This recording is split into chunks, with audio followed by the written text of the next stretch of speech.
오늘도 책을 듣는 시간, 미나미 책방에 와주셔서 감사합니다. 오늘 소개해드릴 책은 매일경제 출판 시라사와 타쿠지 지음의 장수하는 뇌입니다. 이 책은 일본 최고의 뇌의학 전문의 시라사와 타쿠지 교수가 30년간 초고령자에 대한 연구를 한 결과를 담고 있는 책입니다. 저자는 100세를 넘긴 2,000명 이상의 건강 비법을 분석한 자료와 임상 진료 경험을 바탕으로 건강하게 120세 시대를 살아갈 수 있는 방법을 우리에게 알려줍니다. 지금부터 책 내용 중에 일부 내용을 들려드리겠습니다. 장수하는 뇌란 무엇인가? 내가 생각하는 장수하는 뇌의 조건은 병리학적으로 말하면 뇌의 기능을 방해하는 물질이나 뇌의 신경을 공격하는 요소가 적은 상태를 유지하는 것이다. 따라서 뇌에 필요한 영양소를 충분히 공급하는 것이 중요하다. 전부 무엇을 먹느냐에 크게 좌우되는 부분이다. 그리고 의외로 중요한 조건이 하나 더 있다. 바로 뇌가 스트레스를 받지 않도록 머리를 사용하는 것이다. 오랫동안 진행했던 나의 연구와 그동안 환자 수천 명을 진료하면서 직접 겪은 나의 경험을 토대로 도출한 결론이다. 뇌는 개성이 몹시 뚜렷하므로 사람마다 잘하는 것과 못하는 것이 다르다. 뇌가 못하는 일을 억지로 하게 하면 계속 스트레스를 받을 뿐이다. 못하는 일을 억지로 할 필요는 없다. 반대로 잘하는 것을 지속해서 뇌의 개성을 키워주면 좋다. 뇌를 어떻게 사용하느냐에 따라 장수하는 뇌가 될 수도 있고 그 반대가 될 수도 있다. 잘하는 일에 뇌를 쓰는 것이 좋다. 예를 들면 나는 초등학생 시절부터 수학은 잘했지만 국어는 어려워하는 뼛속부터 이과 스타일인 아이였다. 그리고 60대가 된 지금도 여전히 수학은 잘하고 언어에 약한 것으로 미루어 봤을 때 내 강점과 약점은 어릴 때 그대로다.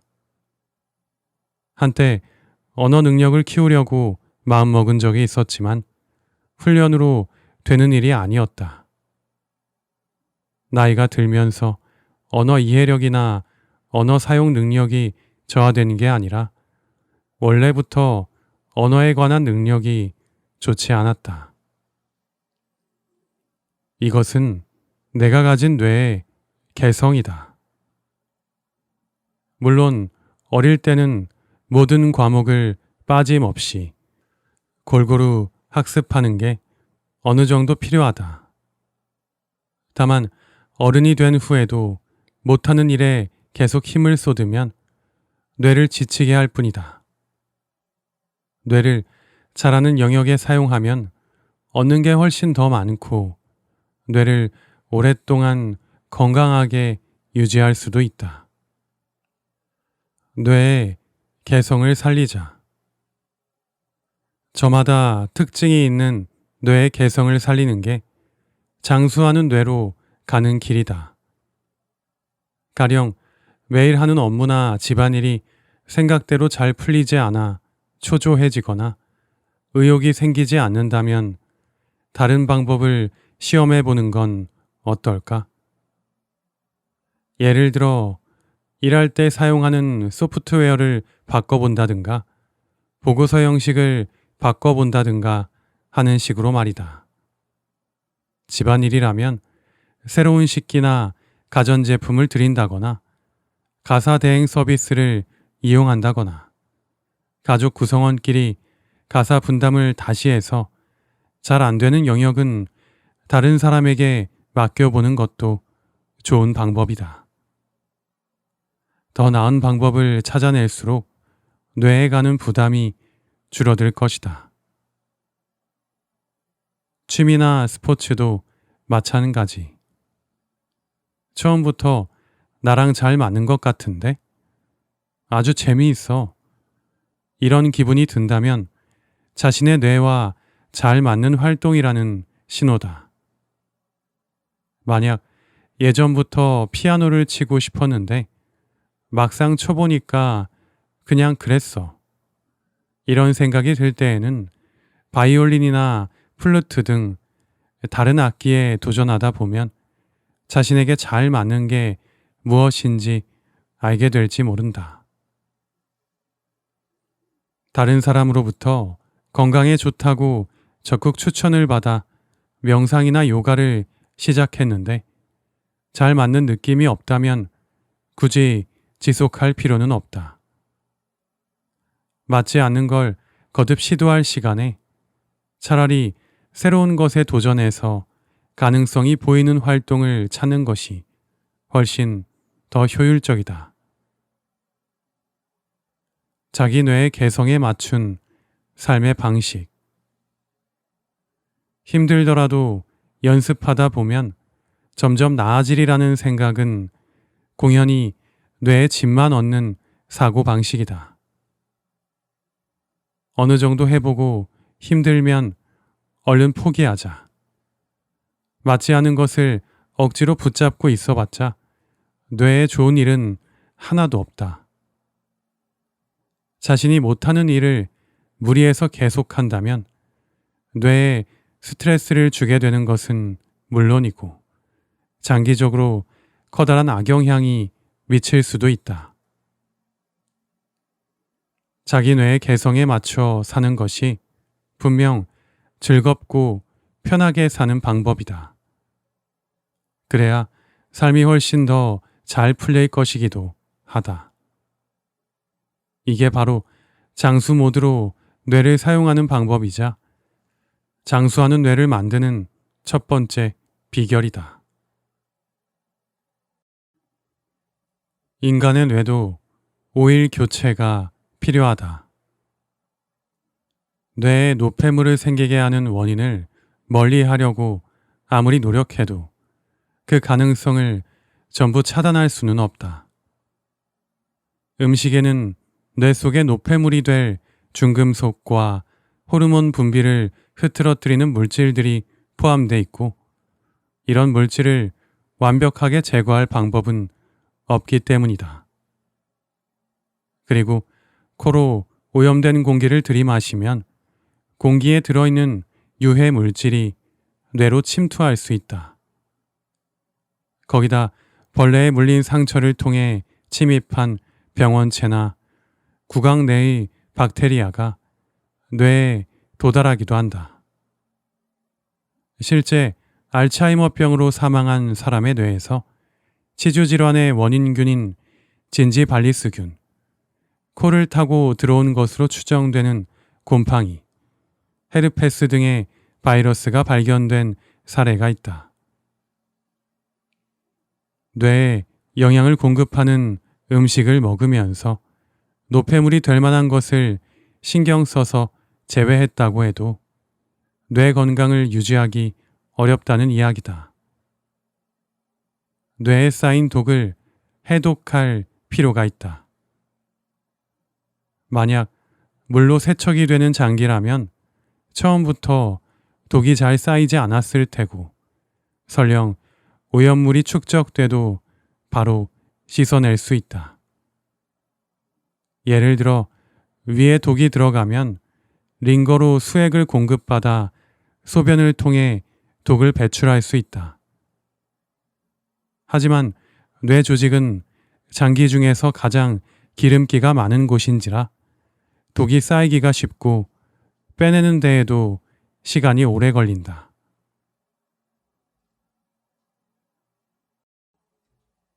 뇌의 얼룩은 기름으로 지운다. 청소를 한다고 생각해보자. 딱 달라붙은 기름때를 제거하기 위해 오히려 기름을 이용해서 녹여 없애기도 한다. 기계의 기름때도 기름으로 제거한다. 화장을 지울 때 쓰는 세안용품에도 오일 클렌저라는 제품이 있다. 기름 얼룩을 제거하는 방법은 기름에 녹여 없애는 것이다. 이 방법은 뇌에도 적용할 수 있다. 기름진 뇌에 들어간 독을 빼내려면 계속해서 좋은 기름을 넣으면서 오래되고 나쁜 기름은 빼내는 교체 작업이 필요하다. 따라서 좋은 기름을 섭취하는 게 아주 중요하다. 뇌를 해독하고 싶다면 들기름, 아마씨유, 코코넛 오일, MCT 오일 중 하나를 매일 한 스푼씩 섭취하는 게 좋다. 아니면 샐러드나 수프, 커피에 넣어 먹어도 좋다. 하지만 기름을 뜨거운 것에 뿌리면 산화가 시작되므로 먹기 직전에 뿌리거나 조금 식힌 다음 넣는 게 바람직하다. 또 기름을 개봉하면 산소에 닿아 산화가 진행되기 때문에 식구가 많지 않다면 용량이 적은 제품을 구매하자. 생선에 포함된 EPA나 DHA도 열을 가하면 산화되므로 생선회로 섭취하는 게 더 좋다. 간편한 고등어 통조림이나 연어 통조림도 좋다. 식용유는 올리브 오일로. 올리브 오일은 뇌의 염증을 억제하는 올레오칸탈이라는 성분과 항산화 성분이 풍부하다는 점에서 매력적인 식품이다. 게다가 가열에도 산화가 잘 되지 않아 보존성이 높다. 체내에서도 잘 산화되지 않아서 발암물질인 과산화지질을 만들어낼 가능성이 적다는 것도 장점이다. 또 맛이 무난해서 요리에 편안하게 쓸 수 있다. 올리브 오일에는 엑스트라 버진 올리브 오일과 퓨어 올리브 오일이 있다. 그 중에 가열 처리와 화학 처리를 하지 않은 엑스트라 버진 올리브 오일 섭취를 권장한다. 버터는 많이 섭취하지만 않는다면 추천할 수 있는 기름이다. 항산화 성분이 풍부하고 비타민 A, D, E도 들어있는 데다 복잡한 가공 과정을 거치지 않는다. 특히 유산균을 첨가해서 발효시킨 발효 버터는 일반 버터보다 풍미와 맛이 더 좋고 장내 환경을 가꾸는 효과도 기대할 수 있다. 뇌 속을 파고드는 식품 첨가물 주의. 시판식품에 사용되는 화학물질은 인공감미료뿐만이 아니다. 식품에 넣는 보존료나 착색료도 조심해야 한다. 현대의 유통 시스템을 고려하면 방부제, 산화방지제와 같은 식품 보존료 사용은 어쩔 수 없다고 생각한다. 공장이나 센트럴 키친에서 조리한 뒤 전국 각지에 배달하는 사이에 상품 품질이 떨어지면 판매하는 사람이나 구매하는 사람이나 모두 피해를 보기 때문이다. 식품 보존료만 따진다면 제조 과정에서 가열 살균하는 통조림 제품, 레토르트 식품과 잘 관리된 냉동 식품은 비교적 안전하다. 세계 각국에서 식욕을 돋구는 단무지, 먹음직스러운 소시지와 햄, 다채로운 색감을 뽐내는 과자 종류 등에 쓰이는 착색료와 질병의 관련성에 대해 연구 결과를 내놨다. 적색 40호, 적색 102호, 황색 4호, 황색 5호 등의 식품 착색료는 장내 환경 이상, 주의력 결핍, 과잉 행동장애 ADHD와 관련이 있다는 사실이 밝혀졌다. 그 중에서도 무서운 건 아름다운 흰색을 내기 위해 쓰이는 이산화 타이타늄이다. 이산화 타이타늄은 자동차의 도료, 페인트, 플라스틱, 인쇄용 잉크, 치약, 선크림 같은 화장품 등에도 사용되고 있다. 이처럼 공업 제품에 이용되는 이산화 타이타늄이 놀랍게도 식품 첨가물로도 사용되고 있다. 자동차의 도료와 선크림에 사용되는 물질을 식품으로 섭취해 몸속에 넣고 있는 것이다. 섭취를 조심해야 하는 톳. 충격적인 이야기가 하나 더 있다. 몸에 좋다고 여겨지는 톳도 사실 조심히 섭취해야 하는 식품이다. 톳의 영양 성분만 보면 식이섬유뿐만 아니라 칼륨과 칼슘 등의 미네랄이 풍부한 건강식품이다. 그렇지만 2004년 영국 식품기준청이 런던에서 판매되는 톳에 대해 발암물질인 무기비소가 많이 들어있으므로 섭취하지 말 것을 권고했다. 일본 도쿄의 에도구 보건소에서도 한국산, 일본산, 중국산 톳을 조사했는데 세 국가의 톳에서 영국 식품기준청이 측정한 농도와 같은 수준의 무기비소가 검출됐다. 비소는 독성이 상당히 강해서 많은 양을 섭취하면 급성 중독을 일으키고 죽음에 이를 수도 있다. 또 만성 중독이 일으키는 증상으로는 구토, 식욕 감퇴, 피부 발진과 염증, 지각장애, 운동장애가 있다. 톳을 너무 좋아해서 꼭 먹고 싶다면 일주일에 한 번 작은 반찬 그릇에 담길 정도의 양을 먹는 정도로 만족해야 한다.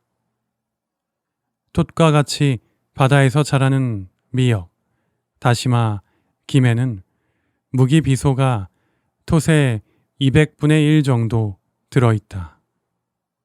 이 정도는 허용 범위로 봐도 된다. 해조류에 포함된 수용성 식이섬유는 당질 흡수를 억제하고 배변 활동도 원활하게 해준다.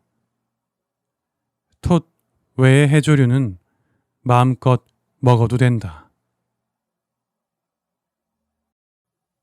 장수뇌를 만드는 건강식 가이드. 해독작용이 있는 음식.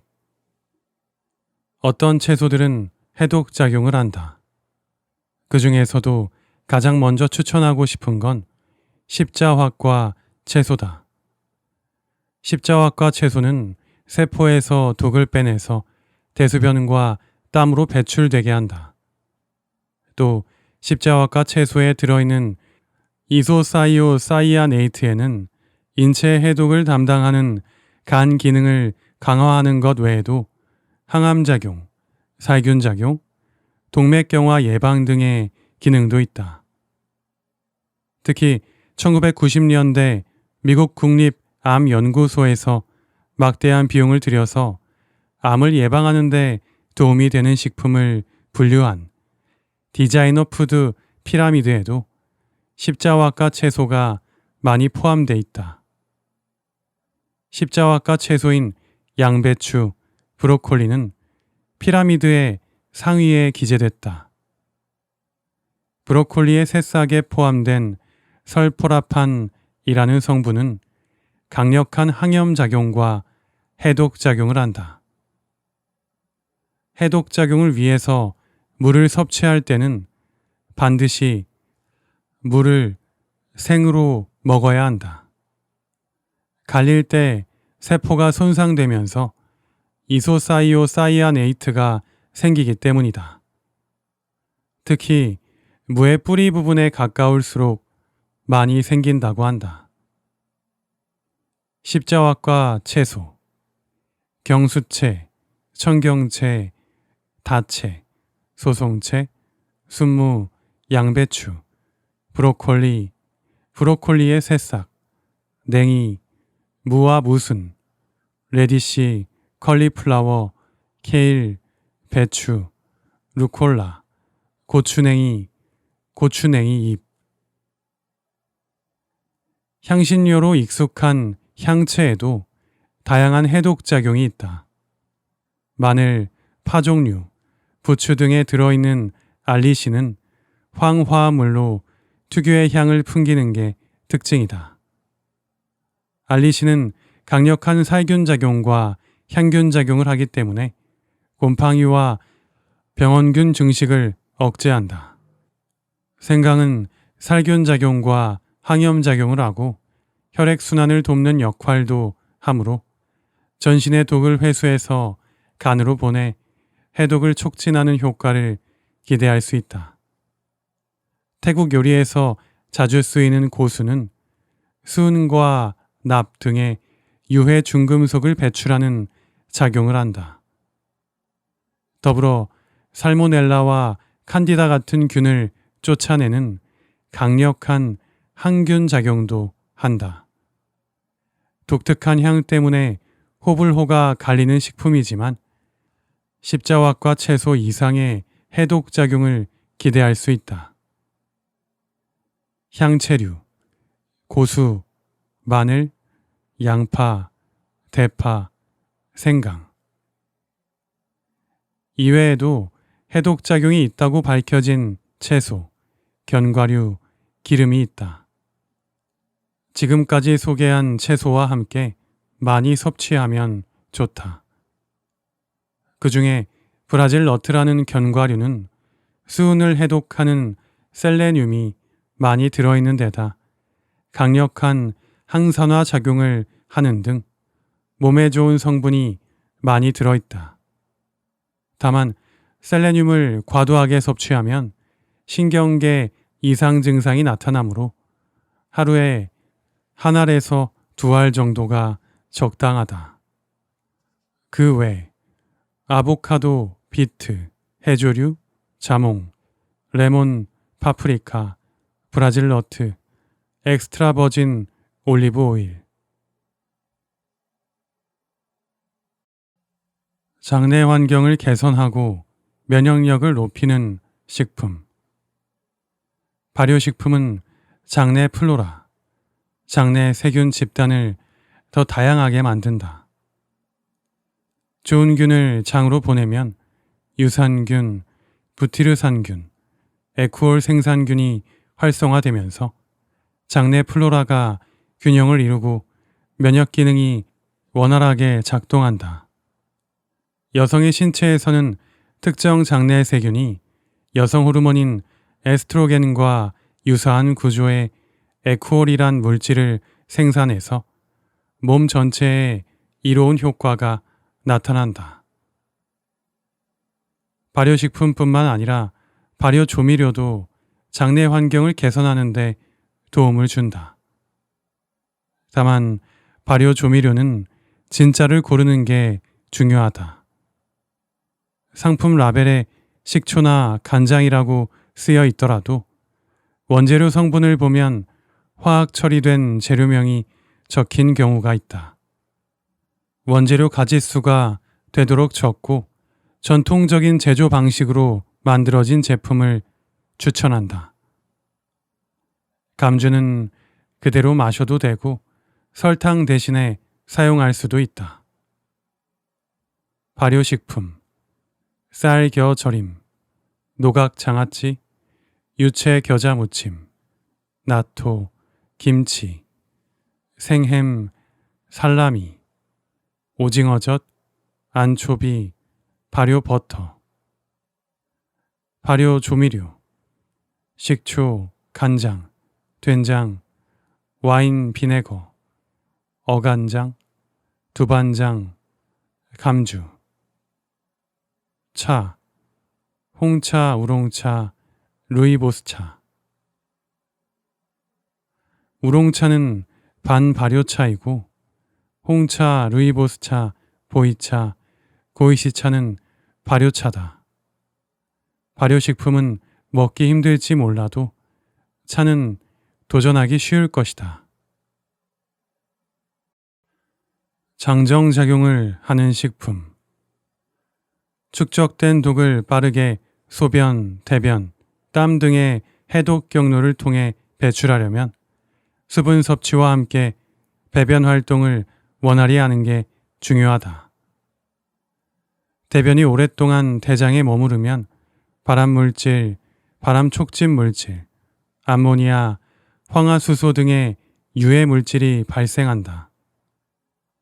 애써 분해한 독을 원활하게 배출하지 못하면 다시 몸에 나쁜 영향으로 돌아온다.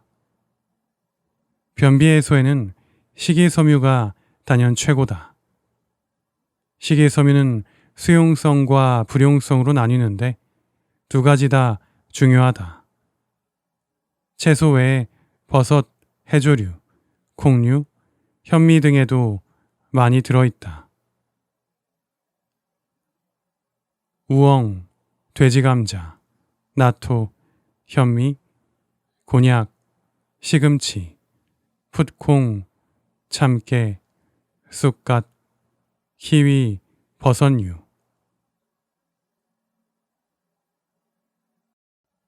항산화 작용이 있는 식품. 항산화 작용이 있다고 알려진 식품은 많지만 그 중에서도 주목하고 싶은 건 제7의 영양소라고도 불리는 파이토 케미컬이다. 덧붙여 설명하면 5대 영양소, 당질, 지질, 단백질, 비타민, 미네랄 다음에 주목을 끈 것은 제6의 영양소인 식이섬유이고 그 다음이 파이토케미컬인 것이다. 파이토케미컬은 식물의 색소, 향, 쓴맛, 떫은 맛 등의 성분을 전부 아우르는 단어다. 대표적으로 폴리페놀, 카로티노이드, 이소사이오사이아네이트, 부코이단, 베타글루칸 등이 있다. 더 세분화하면 안토시아닌, 카테킨, 커큐민, 이소플라본, 카카오 폴리페놀 등 셀 수 없을 정도로 종류가 다양하다.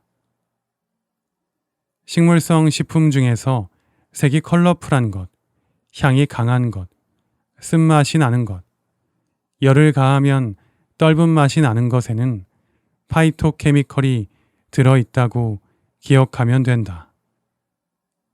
배, 사과, 귤처럼 껍질에 색소가 많은 것은 잘 씻어서 껍질까지 전부 먹으면 좋다. 나는 무농약으로 재배된 귤을 껍질째로 전부 먹는다.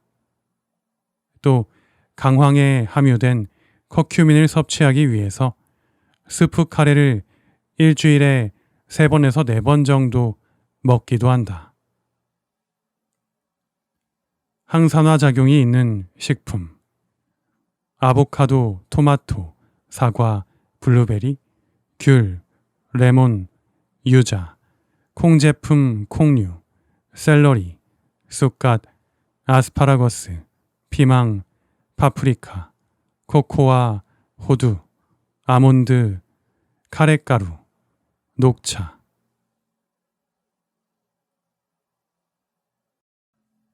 아연이 많이 들어있는 식품.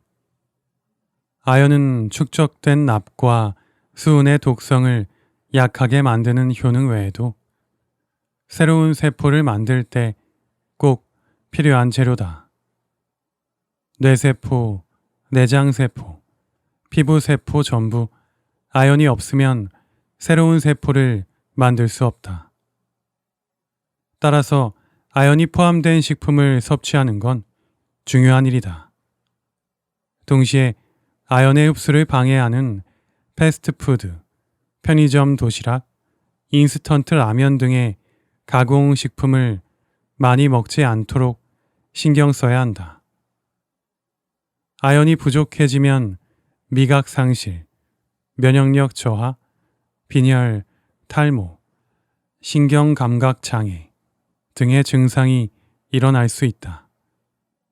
바쁘다고 편의점 도시락이나 컵라면 같은 가공식품을 계속 섭취하다 보면 초콜릿이 달게 느껴지지 않거나 늘 먹던 음식의 맛이 싱겁고 맛없게 느껴질 수 있다.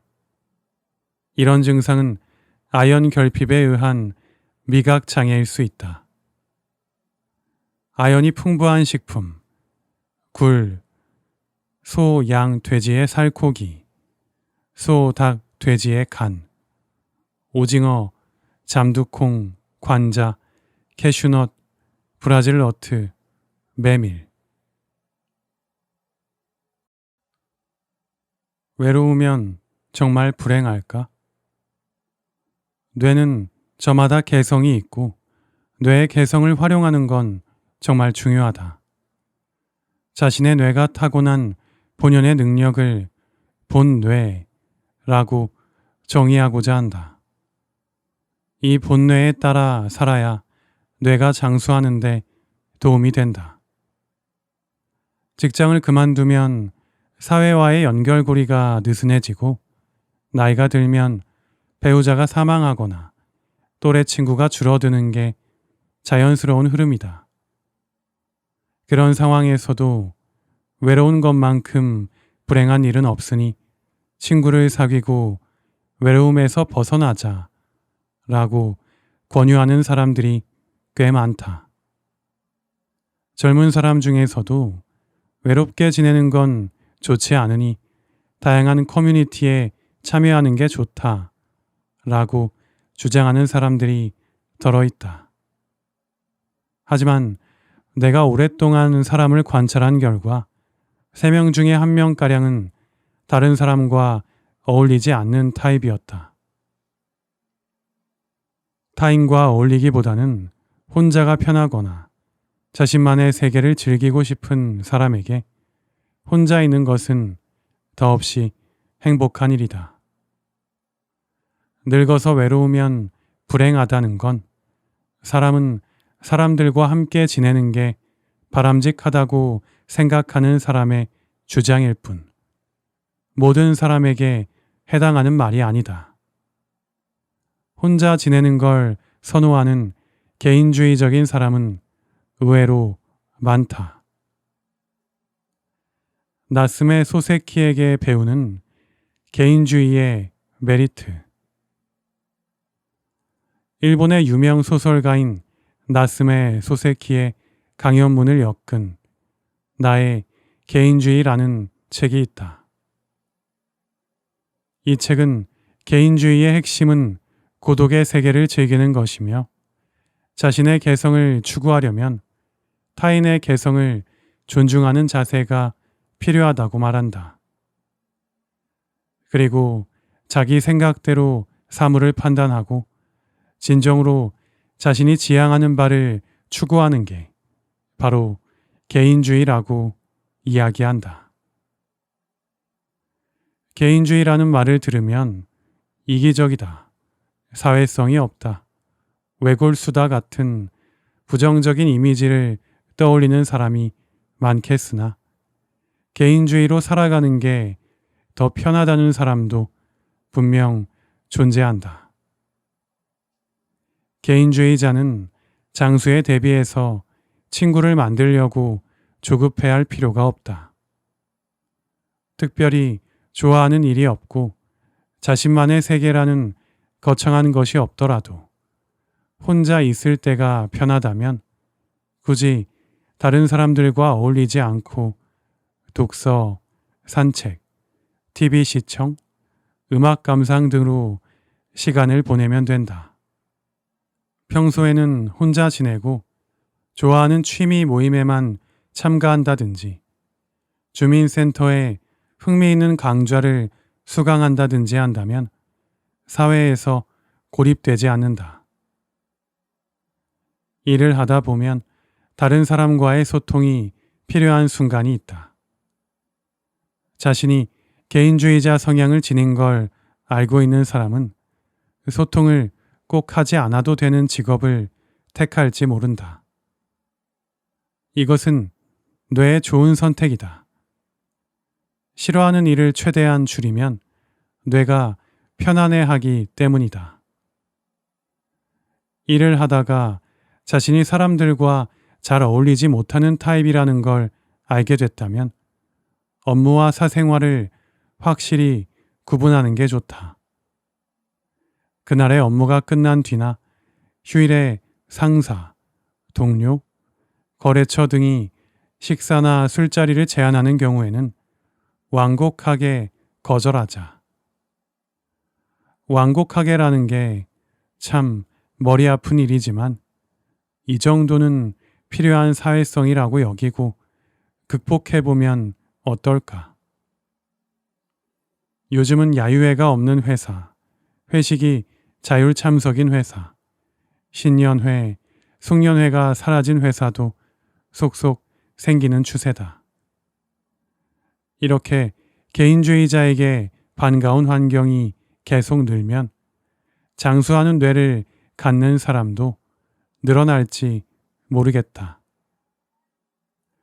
지금까지 개인주의자 타입인 사람들의 입장을 이야기해봤다. 반대로 사람들과 함께 있을 때 즐겁고 편안하고 혼자 있는 게 외로운 사람은 다른 사람과 함께 어울리며 지내는 게 뇌에 좋을 것이다. 자신이 타고난 뇌의 특성에 따라 사는 것을 삶의 우선순위에 두자.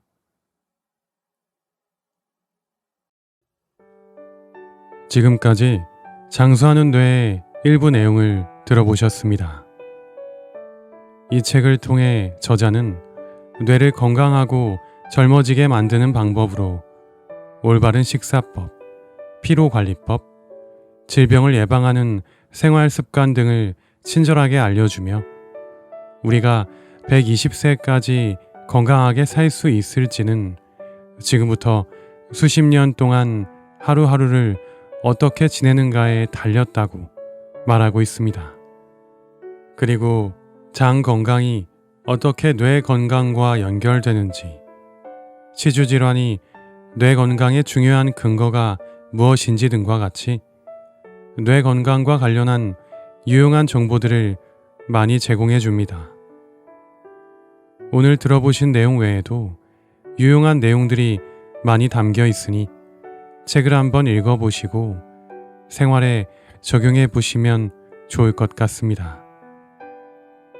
오늘도 소중한 시간 미나미 책방과 함께 해주셔서 감사합니다.